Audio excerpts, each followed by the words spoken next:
இடைநிலை ஆசிரியர்களுக்கு சம வேலைக்கு சம ஊதியம் வழங்க வேண்டி இரண்டாம் கட்டமாக சென்னை எல்ஜி சாலையில் இருந்து ராஜரத்னம் மைதானம் வரை 500க்கும் மேற்பட்டோர் பதாகைகளை ஏந்தி பேரணியாக நடந்து செல்கின்றனர். இதுகுறித்த விவரங்களோடு இணைகிறார் நம்முடைய செய்தியாளர் சுப்ராமன். முழு விவரங்களை பதிவு செய்யலாம்.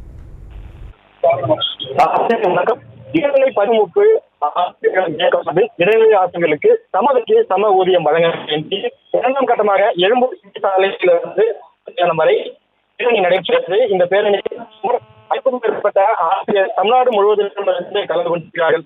1ஆம் ஆண்டுக்கு முன்பாக பணியில் சேர்ந்தவர்களுக்கு ஒரு ஊதியமும், அதன் பிறகு பணியில் சேர்ந்தவர்களுக்கு அது பாதி ஊதியம் தான் அமைக்கப்பட்டிருக்கிறார்கள். தமிழக முதலமைச்சராக அதாவது